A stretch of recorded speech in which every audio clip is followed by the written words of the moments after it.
121e épisode de votre podcast Le Buller, le podcast qui s'intéresse à l'actualité des sorties en bande dessinée tous les 15 jours. Comme à chaque fois, en une vingtaine de minutes, nous reviendrons sur tous les albums sortis récemment qui ont attiré notre attention et que l'on avait envie de vous présenter. Dans une première partie, on s'attardera sur Un ennemi du peuple, nouvel album que l'on doit à l'artiste d'origine espagnole Javi Rey et à la collection Air Libre des éditions Dupuis. Dans une deuxième partie, on vous présentera 6 autres coups de cœur et pour cet épisode, nous reviendrons sur Londonish du duo Philippe Charlot et Miras, sur l'album Ulysse Nobody qui parle aussi de politique, de Gabriel, un album intime d'Emmanuel Tan, de l'adaptation de Monsieur le Commandant sorti chez Phileas, du 5e tome de la série Chi qui ouvre un nouveau cycle, et de la réédition en intégrale de Juan Solo chez les Humanoïdes Associés. Comme à chaque quinzaine, c'est un programme chargé et de qualité que l'on vous propose de découvrir en notre compagnie.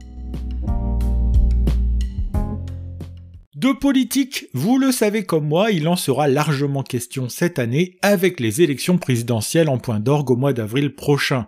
De politique, il en est aussi question dans l'album Un ennemi du peuple, titre que l'on doit à Javi Rey, qui adapte ici la pièce de théâtre d'Henrik Ibsen et qu'édite la Maison Dupuis dans sa fameuse collection Air Libre. Ici, il est question d'interroger de nombreuses thématiques ayant un lien avec le pouvoir incarné par Peter Stockman, maire d'une petite ville située sur une île de Norvège. On comprend très vite que cette île vit de beaux jours, elle qui accueille avec grand plaisir des touristes venus en masse sur un gros paquebot, avec comme destination finale la Baleine Heureuse, centre thermal installé sur cette île de pêcheurs qui s'ouvre à la modernité.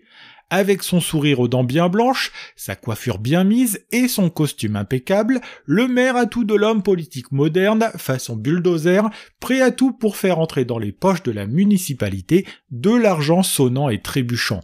Il est l'exact inverse de son frère, le docteur Thomas Stockman, qui travaille au sein de la station thermale où il dispense ses conseils aux pensionnaires et veille à leur bonne santé. En avançant dans les pages, on comprend que celui-ci a pas mal voyagé, qu'il n'a jamais connu la fortune et qu'à l'inverse de son frère, ça n'a jamais été un but à atteindre. Lui est plutôt guidé par des idéaux, mais comme les idéaux ne remplissent pas une assiette, il est revenu s'installer sur l'île pour avoir un emploi et permettre à sa femme et ses 2 enfants de vivre un quotidien plus confortable. Sa grande fille est même devenue institutrice au sein d'une des écoles du village et à l'exemple de son père, elle apprend aux élèves à réfléchir et à développer un esprit critique. C'est dans ce cadre que va exploser le scandale qui va finir de mettre à mal les relations entre les 2 frères qui étaient déjà bien fraîches, comme on le comprend rapidement. Thomas, inquiet de voir que le centre accueille de nombreux patients développant des maladies de peau, a fait commander une étude qui remet en doute la salubrité de l'eau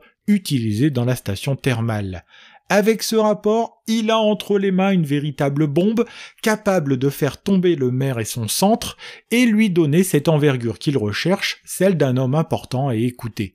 Pour cela, il va se servir du journal local opposé à la municipalité, La Voix du Peuple, pour faire éclater la vérité et mettre à mal l'aventure politique de son frère Peter. À travers ce superbe album de 148 pages, Javi Rey, auteur d'origine espagnole, interroge le lecteur sur le pouvoir politique et ses dérives. Loin d'être le héros de cette histoire, celui qui fait figure de lanceur d'alerte, le docteur Thomas Stockman, finira par être celui décrié par le public et vilipendé par la foule. Cette pièce d'Henrik Ibsen, que l'auteur catalan a découvert en 2010, date du 19e siècle et elle s'avère pourtant d'une grande vitalité et entre en résonance avec la situation politique que connaissent certains pays, dont le nôtre à bien des égards.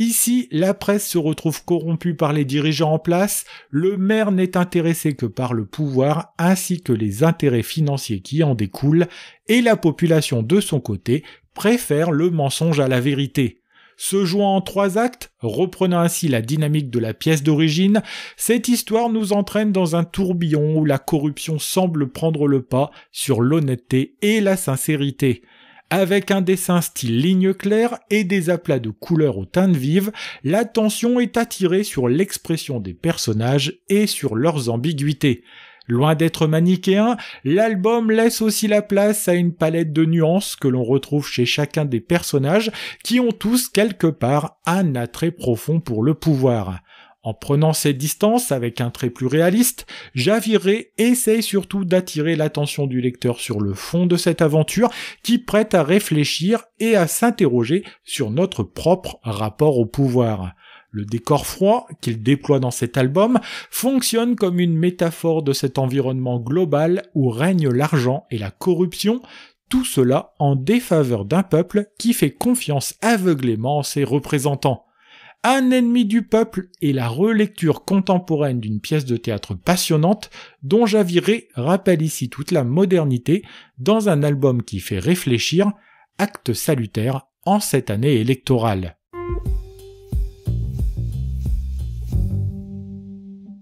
Dans cette seconde partie du podcast, nous allons revenir sur les 6 albums coup de cœur qui ont retenu notre attention cette quinzaine. C'est dans un petit pub de la banlieue londonienne que nous entraîne notre premier coup de cœur, Londonish, album qui pose sur la table l'éternel débat qui a agité le monde de la musique britannique, est-on plutôt Beatles ou Rolling Stones ?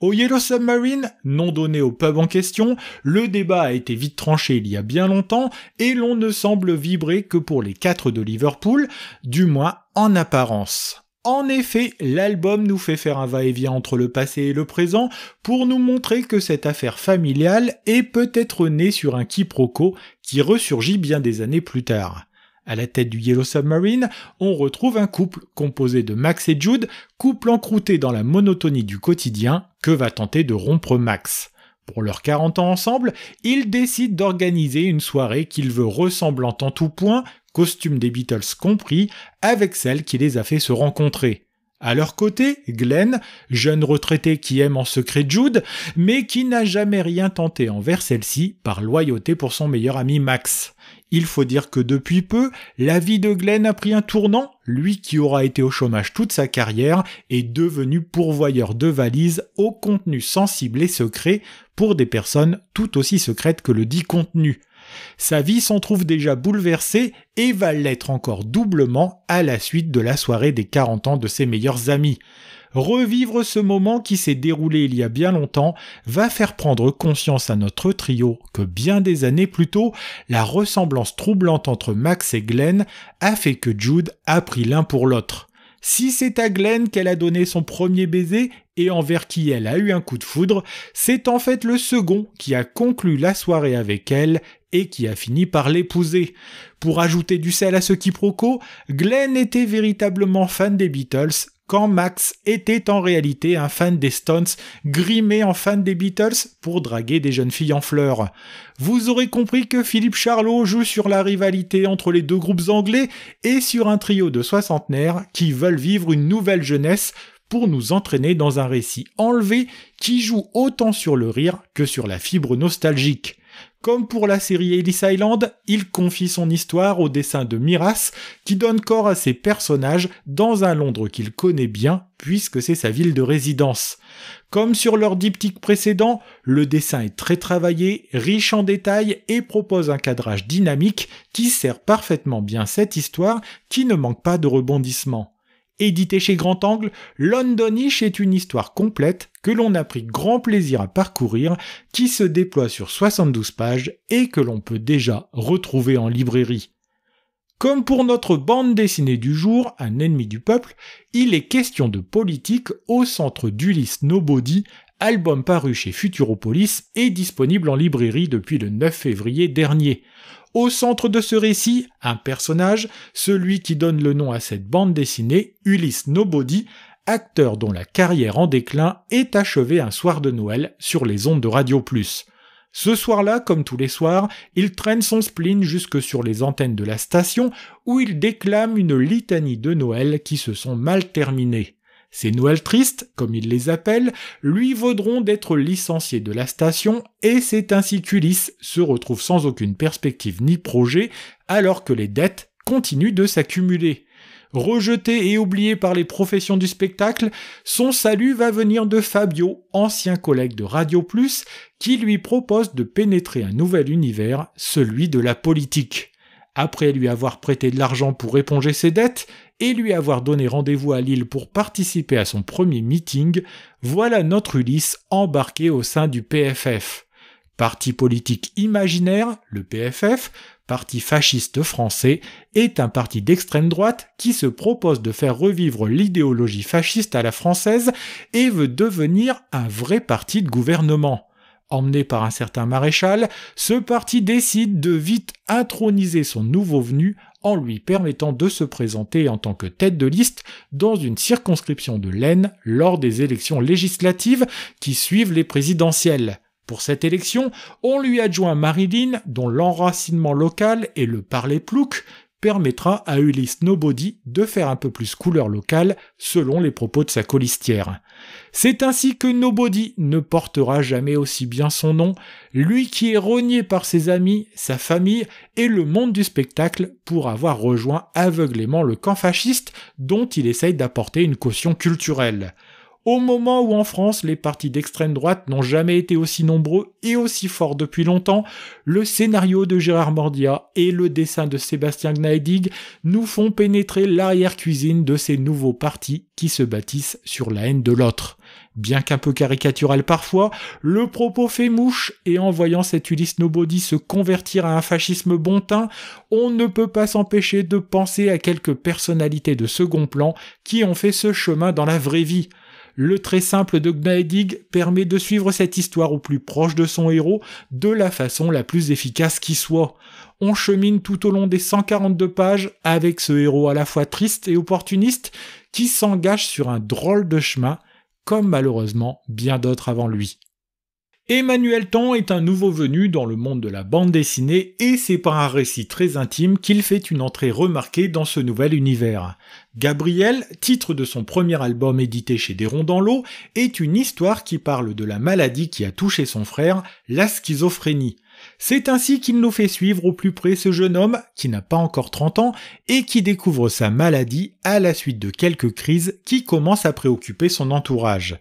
S'ensuit les rendez-vous médicaux pour mettre des mots sur ce qui le ronge, la prise en charge médicamenteuse, le suivi avec un spécialiste ou encore le soutien familial pour un Gabriel qui semble être entouré d'une famille aimante. De son côté, c'est aussi le quotidien de ce jeune homme qui s'en trouve bouleversé par des médicaments qui le perturbent dans sa vie de tous les jours et qui l'empêchent de peindre sa grande passion et son métier. C'est ainsi qu'on le voit se débattre entre les contradictions qui l'animent et cette maladie qui tantôt prend le pas sur son quotidien et tantôt lui laisse du répit en fonction de l'observation sérieuse de son traitement ou non. Au milieu de cette vie rythmée par ses rendez-vous avec les psys, les prises de sang et les traitements qu'il faut doser, Gabriel rencontre l'amour en la personne de Camille, sa nouvelle voisine. Emmanuel Tan, qui dédie cet album à son frère et qui détaille son projet dans une postface, permet de pénétrer le quotidien d'une personne atteinte de schizophrénie en montrant aussi le retentissement que cela peut avoir sur l'entourage. Dans un noir et blanc où se déploie un dessin précis et expressif, l'auteur nous entraîne dans ce quotidien qu'il a pu côtoyer de près quand il était plus jeune. Son sens du découpage, qui lui vient de son métier de storyboarder, fait ici des merveilles et donne à ce récit un côté dynamique et passionnant qui tient en haleine le lecteur de la première à la dernière page. Déjà disponible en librairie, Gabriel est un témoignage touchant, tout comme il est un album singulier sur la maladie, un titre que l'on vous recommande chaudement. C'est un roman de Romain Slocombe, sorti en 2011, que le duo Xavier Betaucourt au scénario et Étienne Aubury au dessin nous propose avec Monsieur le Commandant. Best-seller au moment de sa sortie en librairie, le voilà maintenant adapté dans un album dont la figure de Paul-Jean Husson, héros ou plutôt anti-héros de ce récit, nous regarde fixement sur la couverture. Lui, avec sa médaille sur la poitrine, témoignage de ses exploits durant la Première Guerre mondiale et son visage carré et grave nous invite à découvrir les tréfonds d'un véritable salopard. Monsieur le Commandant nous plonge en pleine Seconde Guerre mondiale, on y suit donc un écrivain reconnu et apprécié en la personne du fameux Paul-Jean Husson. Décoré, écouté par ses pairs et installé dans une vie de la bourgeoisie parisienne, il voit arriver cette Seconde Guerre mondiale avec un certain soulagement. En effet, pour lui, les Juifs sont responsables d'une grande partie des maux que connaît la France et il reconnaît en Hitler un chef capable de remettre la Grande Europe à l'endroit. Ces thèses, il les développe au sein de son petit groupe d'amis, en famille, ou encore dans des journaux où il étale cette mauvaise bile en pleine page. Avec une certaine bienveillance, il accueille tout de même un jour au sein de sa famille la très séduisante Ilse, ancienne comédienne d'origine allemande, sur laquelle plane tout de suite un mystère autour de ses origines réelles. C'est Olivier, le fils de Paul-Jean Husson, qui est tombé amoureux de cette jolie blonde au charme irrésistible, qui prend tout de suite une place dans la famille et donne rapidement naissance à la petite Hermione. Avec Paul-Jean Husson, le patriarche qui a perdu un avant-bras durant la guerre, Marguerite, sa femme, Jeanne, sa fille, et le jeune couple avec leur petite fille, tous forment une famille parfaite en apparence. Si la famille ne sera d'ailleurs pas épargnée par les drames, le plus grand débute au moment où commence la Seconde Guerre mondiale et qu'Olivier doit partir pour combattre pour la France libre, laissant seul Ilse et son père. Ce dernier, qui a découvert que l'Allemande était en réalité juive, va être partagé entre un amour fou qu'il nourrit pour elle et l'aversion qu'il ressent envers les Juifs. Loin d'être rédempteur, cet amour finira de dévaster cette famille dont l'histoire est découverte par un soldat canadien tombé sur une lettre qui finit de compromettre Husson. Si le scénario s'avère d'une redoutable efficacité et sait entretenir le suspense jusqu'au bout, l'histoire provoque un léger malaise tant cet amour interdit de Paul-Jean Husson envers Ilse s'avère doublement contre nature. Le dessin dynamique d'Aubury donne du caractère à cet ouvrage en proposant une Ilse à la douceur qui contraste avec les traits graves d'un Husson détestable. Au final, nous avons là une nouvelle adaptation que proposent les éditions Phileas avec ce monsieur le commandant qui pourra séduire un nouveau lectorat amateur de bande dessinée. S'il s'agit déjà du 5e tome de la série Chi, en réalité, ce nouveau venu marque le commencement du second cycle de cette série, mené de main de maître par le scénario de Zidrou et le dessin de Joseph Holmes. Black Friday est le titre de ce nouveau venu en librairie qui reprend là où s'était arrêté le premier cycle, à savoir sur ce tandem que forment Kita et Jay, qui met en émoi la couronne britannique. Il faut dire que les deux sont insaisissables, aidés en cela par les dieux dragons qu'elles sont capables d'invoquer en compagnie de Sansai, vieil homme mystérieux aux pouvoirs se combinant avec ceux des deux femmes.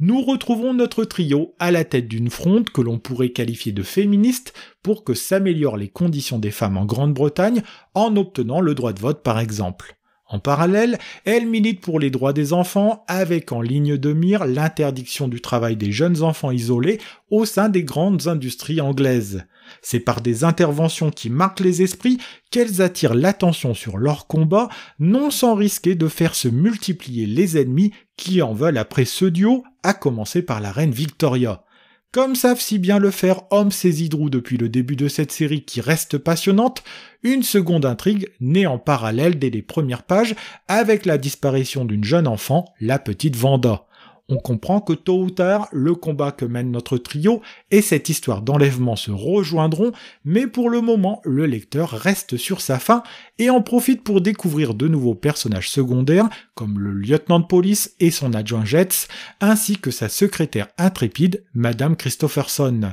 Le début de ce second cycle redonne de la fraîcheur à cette très bonne série que l'on retrouve avec plaisir tant le dessin semi-réaliste plein de dynamisme et fourmillant de détails de Joseph Holmes fait encore ici des merveilles. Saupoudrant le récit d'un peu de fantastique sans trop en faire, Zidrou embarque une nouvelle fois son lecteur dans une intrigue sans temps mort au long des 55 pages de ce nouvel épisode. Édité chez Dargaud, Chi est une série passionnante dont on vous recommande fortement le premier cycle en 4 tomes si vous ne le connaissez pas encore et que vous retrouverez avec grand plaisir avec ce nouvel épisode si vous le connaissez déjà.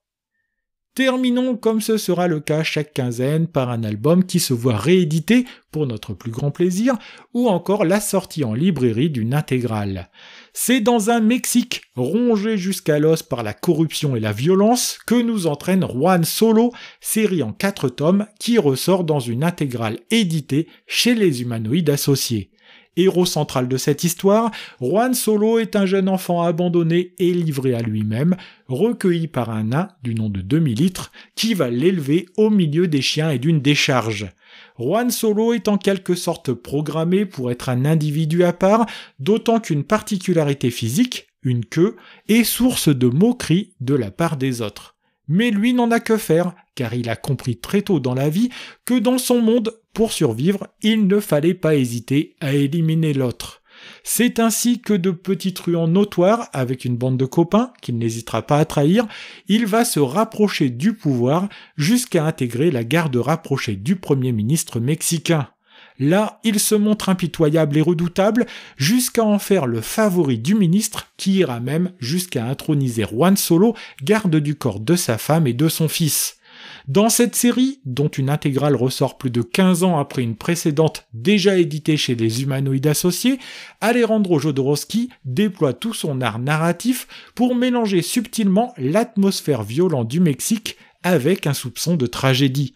En effet, les rebondissements et les surprises ne manquent pas dans cet album qui fait plus de 220 pages et qui entraîne le lecteur jusque dans les contrées les plus désertiques du Mexique. C'est là que Juan Solo finira de connaître la rédemption, lui le personnage craint et admiré à la fois, à la destinée singulière et aux origines que l'on découvre avec stupéfaction. C'est le talentueux Georges Besse qui donne vie à cette histoire à rebondissement dans des teintes chaudes où se mélange le soleil du Mexique et le sang des vaincus. Juan Solo est une histoire publiée originellement entre 1995 et 1999, et bien que le titre ait déjà 25 ans, il n'a pas pris une ride et garde toujours la même puissance narrative et le même impact sur le lecteur. La sortie de cette intégrale, qui réunit les 4 albums, est donc l'occasion de découvrir ou redécouvrir ce titre, une histoire captivante où la violence règne de la première à la dernière page. Ainsi se termine ce 121e épisode consacré en grande partie à l'album Un ennemi du peuple, épisode que l'on vous remercie d'avoir suivi avec intérêt jusqu'au bout. Si vous voulez prolonger le plaisir de nous suivre, rendez-vous sur notre compte Instagram lebuller.podcast pour y laisser vos réactions et vos commentaires et découvrir en images tous nos coups de cœur de cette quinzaine. Faites-nous connaître aussi autour de vous en parlant de nous non seulement dans la vie réelle, mais aussi sur les réseaux sociaux et en partageant cet épisode. N'hésitez pas non plus à vous abonner à notre podcast, c'est gratuit et c'est disponible sur toutes les plateformes, d'Apple Podcast à Spotify en passant par YouTube.